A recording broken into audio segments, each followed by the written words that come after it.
Hello everyone, in this video I am going to discuss some of the essential elements. So first we will learn about what is an essential element.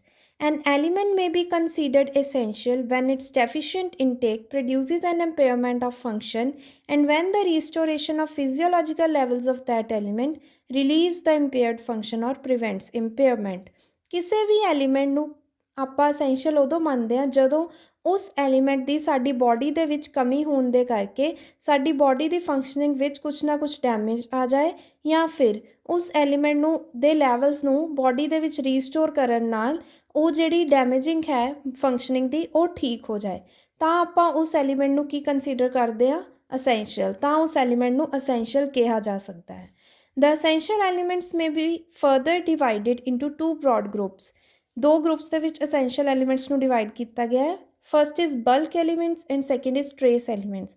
Bulk elements are those elements which are found in higher concentrations in the bodies of organisms or species. ਕੋਈ ਵੀ species ਜਾਂ organisms ਦੇ ਵਿੱਚ ਜਿਹੜੇ ਵੀ elements ਦੀ concentration ਕਾਫੀ ਜ਼ਿਆਦਾ ਹੁੰਦੀ ਹੈ ਜਾਂ ਕਾਫੀ ਜ਼ਿਆਦਾ ਅਮਾਊਂਟ ਵਿੱਚ ਜਾਂ ਕੰਸਨਟ੍ਰੇਸ਼ਨ ਦੇ ਵਿੱਚ ਉਹ ਐਲੀਮੈਂਟ ਪਾਇਆ ਜਾਂਦਾ ਹੈ ਤਾਂ ਉਹਨੂੰ ਕੀ ਕਹਿੰਦੇ ਆ ਬਲਕ ਐਲੀਮੈਂਟਸ ਅਤੇ ਟਰੇਸ ਐਲੀਮੈਂਟਸ ਕਿਹੜੇ ਐਲੀਮੈਂਟਸ ਹੁੰਦੇ ਆ trace elements are those elements which are needed in very low concentration ਜਿਹਦੀ ਬੋਡੀ ਦੇ ਵਿੱਚ ਬਹੁਤ ਘੱਟ ਕੰਸਨਟ੍ਰੇਸ਼ਨਸ ਵਿੱਚ ਜ਼ਰੂਰਤ ਹੁੰਦੀ ਹੈ ਉਹਨਾਂ ਨੂੰ ਕੀ ਕਿਹਾ ਜਾਂਦਾ ਹੈ ਟਰੇਸ ਐਲੀਮੈਂਟਸ ਸੋ ਪਹਿਲਾਂ ਆਪਾਂ ਡਿਸਕਸ ਕਰਾਂਗੇ ਅਸੈਂਸ਼ੀਅਲ ਬਲਕ ਐਲੀਮੈਂਟਸ ਜਿੱਦਾਂ ਹੁਣ ਤੁਹਾਨੂੰ ਕਲੀਅਰ ਹੋ ਗਿਆ ਹੋਣਾ essential means absolutely important extremely important ਜਿਹਦੀ ਬਹੁਤ ਜ਼ਿਆਦਾ ਜ਼ਰੂਰਤ ਹੋਏ ਐਸੈਂਸ਼ੀਅਲ ਅਤੇ ਬਲਕ ਐਲੀਮੈਂਟਸ ਉਹ ਐਲੀਮੈਂਟਸ ਹੋ ਗਏ ਜਿਨ੍ਹਾਂ ਦੀ ਕੰਸਨਟ੍ਰੇਸ਼ਨ ਬੋਡੀ ਦੇ ਵਿੱਚ ਕਾਫੀ ਹਾਈ ਹੋਵੇ ਜਾਂ ਕਾਫੀ ਹਾਈ ਕੰਸਨਟ੍ਰੇਸ਼ਨ ਦੇ ਵਿੱਚ ਬੋਡੀ ਵਿੱਚ ਉਹ ਐਲੀਮੈਂਟਸ ਦੀ ਨੀਡ ਹੋਵੇ so essential bulk elements are those elements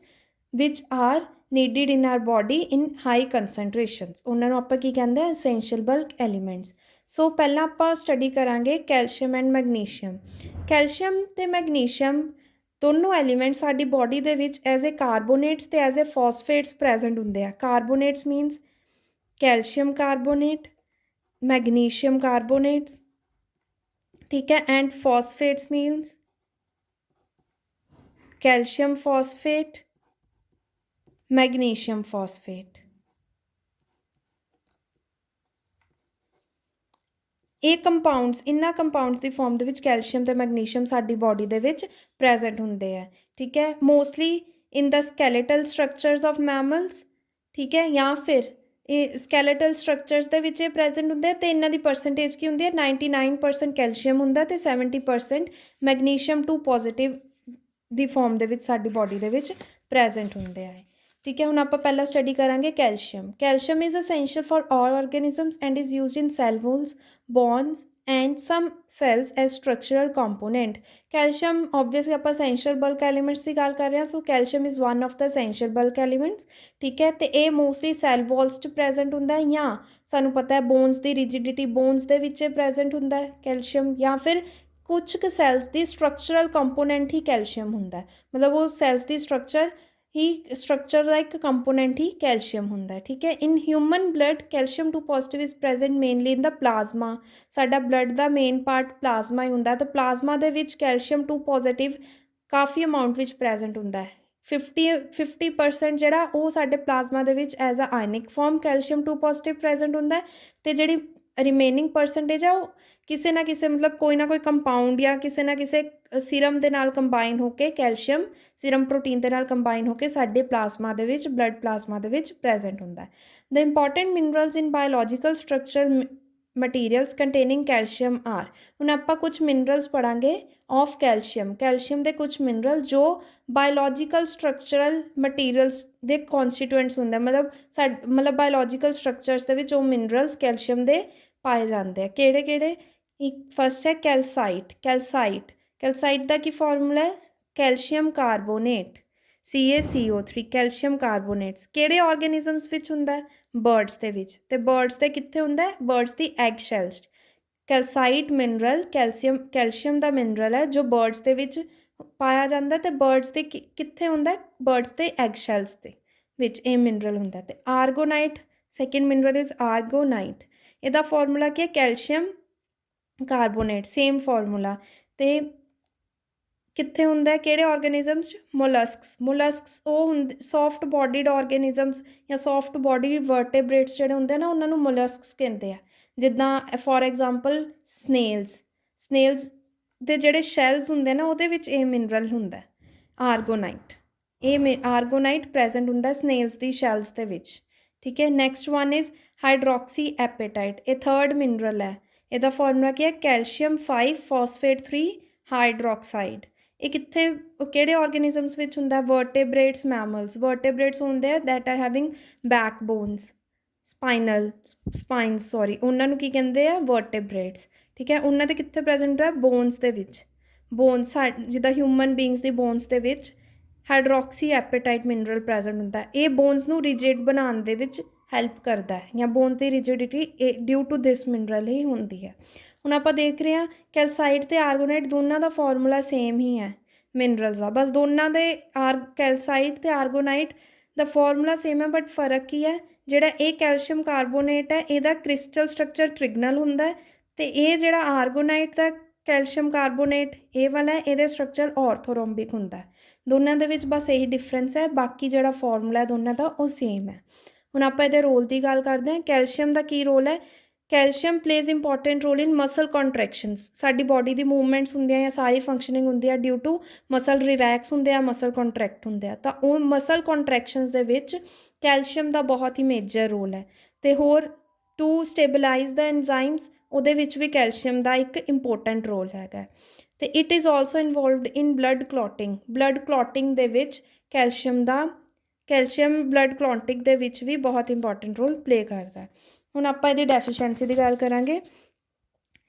calcium ਦੀ ਡੈਫੀਸ਼ੈਂਸੀ ਦੇ ਨਾਲ ਬਲੱਡ ਦੇ ਵਿੱਚ ਕੀ ਇੱਕ ਡਿਜ਼ੀਜ਼ ਹੋ ਜਾਂਦੀ ਹੈ ਵਿਚ ਇਜ਼ ਨੋਨ ਐਜ਼ ਟਾਈਟਨੀ ਡਿਜ਼ੀਜ਼ ਹੋ ਜਾਂਦੀ ਹੈ ਅਗਰ ਕੈਲਸ਼ੀਅਮ ਦੀ ਡੈਫੀਸ਼ੈਂਸੀ ਹੋ ਜਾਏ। ਇਹਦੇ ਵਿੱਚ ਕੀ ਹੁੰਦਾ ਹੈ?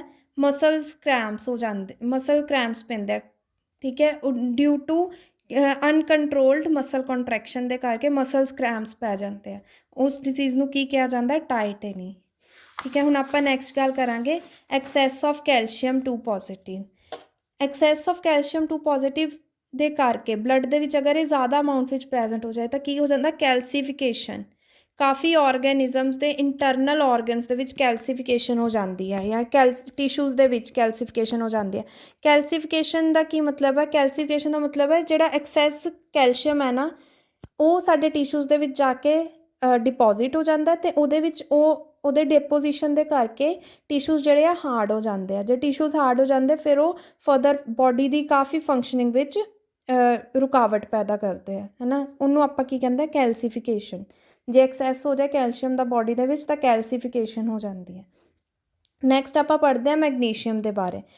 ਮੈਗਨੀਸ਼ੀਅਮ ਵੀ ਇੱਕ ਅਸੈਂਸ਼ੀਅਲ ਬਲਕ ਐਲੀਮੈਂਟ ਹੈ, ਸਾਰੇ ਆਰਗੈਨਿਜ਼ਮ ਦੇ ਵਿੱਚ ਪਾਇਆ ਜਾਂਦਾ। ਜਿੱਦਾਂ ਕੈਲਸ਼ੀਅਮ ਮੇਨਲੀ ਮੈਮਲਸ ਦੇ ਬਲੱਡ ਦੇ ਵਿੱਚ ਪ੍ਰੈਜ਼ੈਂਟ ਹੁੰਦਾ। ਮੈਗਨੀਸ਼ੀਅਮ 2 ਪੋਜ਼ੀਟਿਵ ਮੇਨਲੀ ਕਿੱਥੇ ਪ੍ਰੈਜ਼ੈਂਟ ਹੁੰਦਾ? ਰੈੱਡ ਬਲੱਡ ਸੈਲਸ ਦੇ ਵਿੱਚ। ਠੀਕ ਹੈ, ਪਲਾਜ਼ਮਾ ਦੇ ਵਿੱਚ ਘੱਟ ਪ੍ਰੈਜ਼ੈਂਟ ਹੁੰਦਾ ਮੈਗਨੀਸ਼ੀਅਮ, ਜ਼ਿਆਦਾ ਕਿੱਥੇ ਪ੍ਰੈਜ਼ੈਂਟ ਹੁੰਦਾ? ਰੈੱਡ ਬਲੱਡ ਸੈਲਸ ਦੇ ਵਿੱਚ। The magnesium 2 positive content of muscle cells is relatively more. It is also present in chlorophyll. Plants ਦੇ ਵਿੱਚ chlorophyll ਹੁੰਦੇ ਆ, ਲੀਵਸ ਦੇ ਵਿੱਚ ਉਹਦੇ ਵਿੱਚ ਵੀ ਮੈਗਨੀਸ਼ੀਅਮ ਪ੍ਰੈਜ਼ੈਂਟ ਹੁੰਦਾ। ਹੁਣ ਮੈਗਨੀਸ਼ੀਅਮ ਦਾ ਰੋਲ ਕੀ ਹੈ? It has electrochemical and enzyme activating functions. ਜਿੱਦਾਂ ਕੈਲਸ਼ੀਅਮ ਵੀ ਐਨਜ਼ਾਈਮਸ ਨੂੰ ਐਕਟੀਵੇਟ ਕਰਦਾ ਬੋਡੀ ਦੇ ਵਿੱਚ, ਹੈ ਨਾ, ਫੰਕਸ਼ਨਿੰਗ ਲਈ, ਉੱਦਾਂ ਮੈਗਨੀਸ਼ੀਅਮ ਵੀ ਐਜ਼ ਏ ਐਨਜ਼ਾਈਮ ਐਕਟੀਵੇਟਰ ਹੀ ਕੰਮ ਕਰਦਾ। Magnesium 2 positive plays an important role as an activating ion in many enzymatic reaction. Same ਜੋ ਮੈਂ ਦੱਸਿਆ ਐਨਜ਼ਾਈਮਸ ਨੂੰ ਐਕਟੀਵੇਟ ਕਰਨ ਵਿੱਚ ਮੈਗਨੀਸ਼ੀਅਮ ਦਾ ਬਹੁਤ ਮੇਜਰ ਰੋਲ ਹੈ।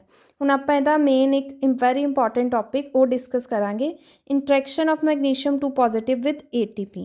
ਹੁਣ ਜਦੋਂ ਆਪਾਂ ਗੱਲ ਕਰਦੇ ਹਾਂ ਵੀ ATP ADP ਵਿੱਚ ਕਨਵਰਟ ਹੋ ਜਾਂਦਾ, ਹੁਣ ਆਪਾਂ ਸਾਰਾ ਦੇਖਾਂਗੇ ਇਹਦਾ ਪ੍ਰੋਸੈਸ। ਉਹਦੇ ਵਿੱਚ ਜਿਹੜਾ ਮੈਗਨੀਸ਼ੀਅਮ 2 ਪੋਜ਼ੀਟਿਵ ਹੈ ਇਹਦਾ ਬਹੁਤ ਮੇਜਰ ਰੋਲ ਹੈ। ਠੀਕ ਹੈ, ਇਹਦੇ ਵਿੱਚ ਕੀ ਹੁੰਦਾ ਹੈ ਕਿ ਜਿਹੜਾ ਮੈਗਨੀਸ਼ੀਅਮ 2 ਪੋਜ਼ੀਟਿਵ ਹੈ ਉਹ ATP ਨੂੰ ADP ਵਿੱਚ ਸਮੂਥਲੀ ਕਨਵਰਟ ਕਰ ਦਿੰਦਾ, ਹੈ ਨਾ। ਐਜ਼ ਏ ਆਪਾਂ ਕਹਿ ਸਕਦੇ ਹਾਂ ਇਹਦੀ ਜਿਹੜੀ ਰਿਐਕਸ਼ਨ ਨੂੰ ਹੈ ਉਹ ਐਕਟੀਵੇਟ ਕਰਦਾ, ਹੈ ਨਾ। ਜਲਦੀ ATP ਜਿਹੜਾ ADP ਵਿੱਚ ਕਨਵਰਟ ਹੋ ਜਾਂਦਾ ਹੈ, ਤਾਂ ਹੀ ਬੋਡੀ ਨੂੰ ਜਿਹੜੇ ਸੈਲਸ ਨੂੰ ਐਨਰਜੀ ਮਿਲਦੀ ਹੈ ਟੂ ਡੂ ਦਾ ਵਰਕ। ਹੁਣ ਆਪਾਂ ਇਹਨੂੰ ਦੇਖਦੇ ਹਾਂ ਕਿੱਦਾਂ। The interaction of magnesium 2 positive with ATP and other nucleotides. ATP is also a nucleotide. ठीक है, other nucleotides is very important. It has been seen that all transphosphorylation reactions involving ATP proceed smoothly in the presence of magnesium 2 positive. Transphosphorylation reactions ਕਿਹੜੀਆਂ ਹੁੰਦੀਆਂ? ਉਹ reactions ਨੂੰ ਕਿਹਾ ਜਾਂਦਾ ਜਿਹਦੇ ਵਿੱਚ ਇੱਕ ਫਾਸਫੇਟ ਗਰੁੱਪ ਇੱਕ ਮੋਲੀਕਿਊਲ ਜਾਂ ਇੱਕ ਕੰਪਾਊਂਡ ਤੋਂ ਹਟ ਕੇ ਦੂਸਰੇ ਕੰਪਾਊਂਡ ਦੇ ਨਾਲ ਲੱਗ ਜਾਂਦਾ, ट्रांसफर हो जाता एक फॉस्फेट ग्रुप का उस रिएक्शनस नूं की कहते हैं ट्रांसफॉस्फोरिलेशन रिएक्शनस। ATP का ADP विच कन्वर्ट होना भी एक ट्रांसफॉस्फोरिलेशन रिएक्शन ही है। सो एक ही कहते कि मैग्नीशियम 2 पॉजिटिव ट्रांसफॉस्फोरिलेशन रिएक्शनस नूं स्मूथली प्रोसीड करवा दिंदा है, जल्दी हो जाते हैं reactions. ATP is known as energy rich so molecule. जो ATP ADP विच कन्वर्ट होंदा है तो फॉस्फेट ग्रुप ਜਦੋਂ ਟੁੱਟਦਾ ATP ਨਾਲੋਂ ਤਾਂ ਉਹਦੇ ਕਰਕੇ એનર્ਜੀ ਰਿਲੀਜ਼ ਹੋ ਜਾਂਦੀ ਹੈ ਨਾ। ਜਦੋਂ ATP ਦੀ ਹਾਈਡਰੋਲਾਈਸਿਸ ਹੁੰਦੀ ਹੈ, ਉਹਨੇ ਆਪਾਂ ਸਾਰੀ ਰਿਐਕਸ਼ਨ ਕਰਾਂਗੇ, ਉਸ ਹਾਈਡਰੋਲਾਈਸਿਸ ਦੇ ਕਰਕੇ ਜਿਹੜਾ ਇੱਕ ਫਾਸਫੇਟ ਮੋਲੀਕਿਊਲ ਹੈ ਉਹ ਜਦੋਂ ਨਿਕਲਦਾ ਤਾਂ એનર્ਜੀ ਰਿਲੀਜ਼ ਹੁੰਦੀ ਹੈ। ਉਹ એનર્ਜੀ ਰਿਲੀਜ਼ ਹੋਣ ਦੇ ਕਰਕੇ ਹੀ ATP ਨੂੰ ਕੀ ਕਿਹਾ ਜਾਂਦਾ? Energy rich molecule. ਕਿਉਂਕਿ ਇਹਦੇ ਤੋਂ ਸਾਨੂੰ ਕੀ ਮਿਲਦਾ? ਇਹਦੇ ਟੁੱਟਣ ਨਾਲ ਸਾਨੂੰ ਕੀ ਮਿਲਦਾ? એનર્ਜੀ ਮਿਲਦੀ ਆ। ਉਹ એનર્ਜੀ ਫਿਰ ਫਰਦਰਸ ਜਿਹੜੇ ਸੈਲਸ ਹੈ ਉਹਦੇ ਵਿੱਚ ਜਿਹੜੇ ਸੈਲਸ ਦੇ ਅੰਦਰ ਕੰਮ ਹੋਣੇ ਆ ਸਾਰੇ, ਉਹ એનર્ਜੀ ਫਿਰ ਕੰਜ਼ਿਊਮ ਹੋ ਕੇ ਉਸ ਸੈਲਸ ਦੇ ਵਿੱਚ ਸਾਰੇ ਕੰਮ ਪਰਫੋਰਮ ਹੁੰਦੇ ਆ ਸਾਡੀ ਬਾਡੀ ਦੇ ਅੰਦਰ। and is used as an energy source to drive most of the chemical reactions of the cell, ਜਿੱਦਾਂ ਮੈਂ ਹੁਣੇ ਗੱਲ ਕੀਤੀ ਹੈ। Again, magnesium plays significant role in these conversions, and magnesium 2 positive complex of ATP is considered to be involved. The standard free energy change of hydrolysis of ATP to ADP, adenosine diphosphate. ATP क्या है? Adenosine triphosphate. ADP की है? Adenosine diphosphate. जो ATP ADP ਦੇ ਵਿੱਚ convert ਹੁੰਦਾ during ਹਾਈਡਰੋਲਿਸਿਸ of ATP ਤਾਂ ਕਿੰਨੇ ਅਮਾਊਂਟ ਆਫ એનર્ਜੀ ਰਿਲੀਜ਼ ਹੁੰਦੀ ਹੈ? -31.0 ਕਿਲੋ ਜਾਊਲ ਪਰ ਮੋਲ। ਇੰਨੇ ਅਮਾਊਂਟ ਦੀ એનર્ਜੀ ਕੀ ਹੁੰਦੀ ਹੈ? ਰਿਲੀਜ਼ ਹੁੰਦੀ ਹੈ। ਹੁਣ ਆਪਾਂ ਦੇਖਦੇ ਹਾਂ ਇਹਦੀ ਰਿਐਕਸ਼ਨਸ। ਪਹਿਲਾਂ ਆਪਾਂ ਇੱਕ ਜਨਰਲ ਰਿਐਕਸ਼ਨ ਗੱਲ ਕਰਦੇ ਹਾਂ। ATP ਦੀ ਹਾਈਡਰੋਲਿਸਿਸ ਦੇ ਨਾਲ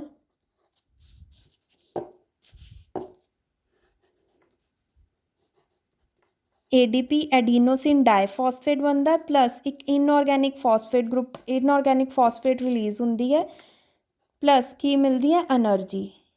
ये एनर्जी फर्दर सैल यूज़ करता सैल दे अंदर जो रिएक्शनस होंदियां उन्हां नूं प्रोसीड करन विच ये एनर्जी की लोड़ होंदी है जिहड़ी कित्थों दी मिलती है? ATP की हाइड्रोलिसिस तो एनर्जी मिलती है। हुण आपां इत्थे देखदे हां। हुण ATP की है? Adenosine triphosphate. ये किद्दां बनदा है? ATP is a nucleotide. Nucleotide कित्थों बनदा? न्यूक्लियोसाइड तो ही। ठीक है। न्यूक्लियोसाइड की हुंदा? एक नाइट्रोजीनियस बेस हुंदा। ਉਹਦੇ ਨਾਲ ਜਦੋਂ ਰਾਈਬੋਸ ਸ਼ੂਗਰ ਲੱਗ ਜਾਂਦੀ ਹੈ, ਦਿਸ ਵਨ ਆਪਾਂ ਇਹਨੂੰ ਡਿਨੋਟ ਕਰਦੇ ਹਾਂ ਨਾਈਟ੍ਰੋਜੀਨੀਅਸ ਬੇਸ। ਇਹਦੇ ਨਾਲ ਜਦੋਂ ਰਾਈਬੋਸ sugar 5 carbon sugar ribose sugar ਕਹਿੰਦੇ ਆ, ਉਹ ਜਦੋਂ ਲੱਗਦੀ ਹੈ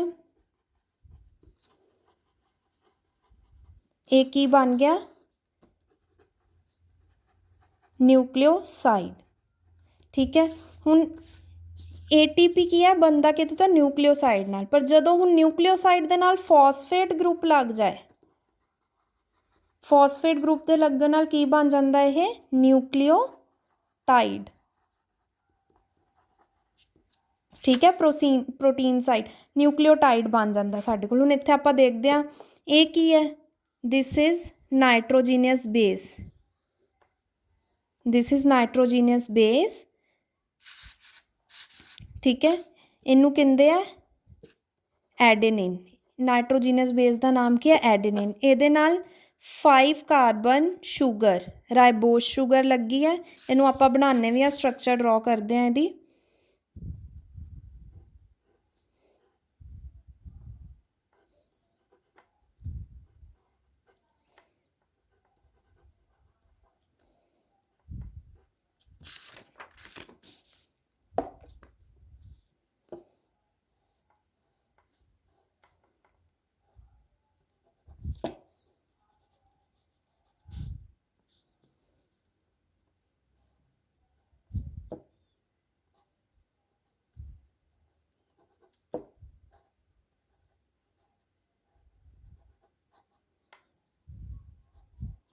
एक ही है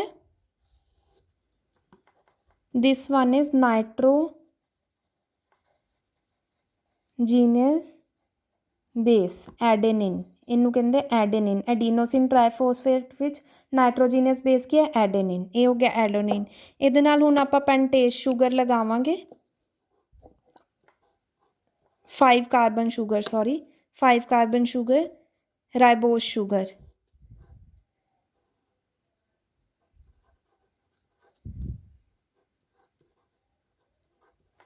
फाइव कार्बन शूगर हो गई ना, राइबोस शूगर। ठीक है, हुण इहदे नाल जदों ये सारा की बन गया? न्यूक्लियोसाइड। हुण जदों न्यूक्लियोसाइड नाल फॉस्फेट ग्रुप लगावांगे तां की बनेगा? न्यूक्लियोटाइड।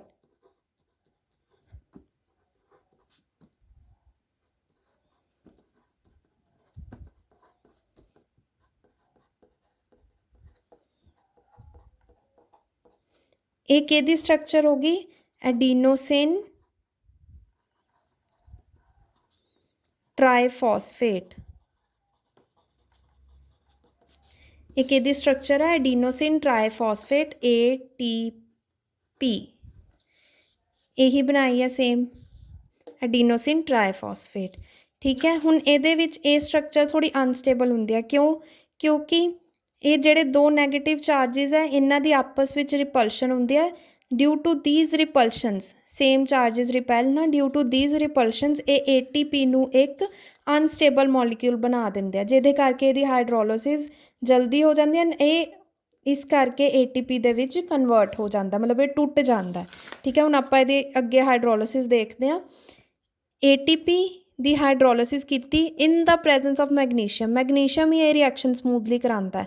मैगनीशियम ही ਇਹਦੇ ਵਿੱਚ मैगनीशियम ਦਾ ਰੋਲ ਇਹੀ ਹੈ ਕਿ ਇਸ ਰਿਐਕਸ਼ਨ ਨੂੰ ਸਮੂਥਲੀ ਪ੍ਰੋਸੀਡ ਕਰਵਾਉਂਦਾ ਹੈ। ਠੀਕ ਹੈ, ਜਦੋਂ ਇਹ ਹਾਈਡਰੋਲਿਸਿਸ ਹੁੰਦੀ ਹੈ ਕੀ ਮਿਲਦਾ ਸਾਨੂੰ? Hydrogen phosphate, HPO4 2 negative, hydrogen phosphate, hydronium ion plus की मिलेगा सानू? Adenosine diphosphate. एक जेड़ा है फॉस्फेट ग्रुप वो रिमूव हो जाएगा। ठीक है, ड्यूरिंग हाइड्रोलिसिस ऑफ ATP तो सानू की मिलेगा? Adenosine diphosphate. सेम स्ट्रक्चर होंदी है इहदे नाल दी, यही इत्थे नाइट्रोजीनियस बेस है, राइबोस शुगर है ना, बस इत्थे 3 फॉस्फेट ग्रुप्स होंदे ते इहदे विच 2 फॉस्फेट ग्रुप्स होंदे आ। इदां ATP ADP च कन्वर्ट होंदा ते प्लस एनर्जी जिहड़ी है वो रिलीज़ होंदी है। तो ये फिर मैं जिद्दां दस्सिया ये एनर्जी फर्दर सैल्स यूज़ करते हैं to do some of the reactions inside the cell. इस तरह साडे सैल्स नू एनर्जी मिलती है। ATP जदों ADP च टुटदा है सो एनर्जी इज़ रिलीज्ड। ठीक है, ये सारा कंसैप्ट है कि how magnesium interacts with ATP and how ATP is converted to ADP।